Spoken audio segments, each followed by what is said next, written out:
Ингушская классика в исполнении заслуженных и народных артистов Ингушетии Алихана Абадиева и Заиры Алхоевой. Здесь танцы и живая национальная музыка сливаются воедино. Приоритетное направление ансамбля – сохранение и популяризация фольклорного наследия. У истоков создания ансамбля стояла Рая Евлоева. Ее любовь к национальным мотивам до сих пор заражает учеников ингушской легенды.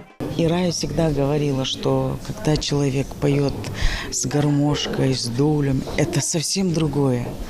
Ингушка, они всегда должны давать характер. И она говорила, это можно дать только когда живым оркестром, живым голосом поют. И вот у нас и это от нее и осталось вот это. Настолько поднимает внутреннее состояние, аж больше хочется. То, что ты сделал, тебе кажется, что это мало. Тебе еще хочется еще потанцевать еще. Очень бывает интересно, радостно бывает.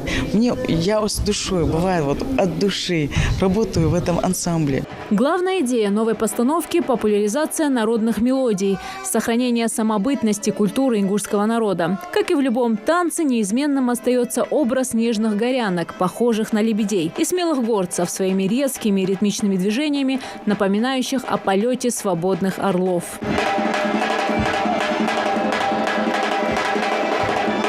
Чтобы вдохнуть в выступление свежие нотки, директор ансамбля пригласил в Ингушетию художественного руководителя госансамбля песни и танца СЭО Кахут Габуадзе. Гость уехал. Теперь артисты оттачивают танец. Балетмейстер Багаудин Куриев руководит ежедневными репетициями. Вот он нам ставил этот рисунок.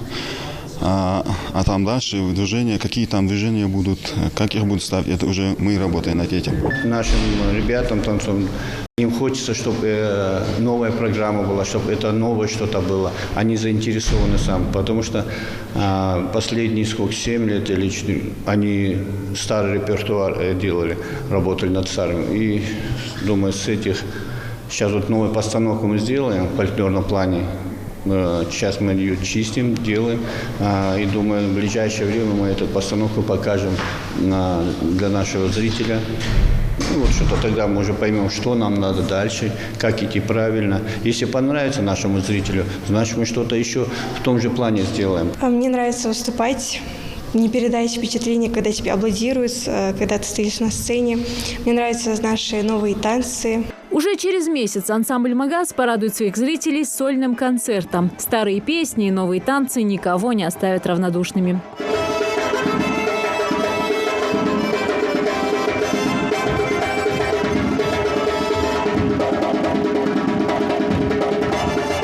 Зарима Евлоева, Рамазан Зурабов, Новости 24.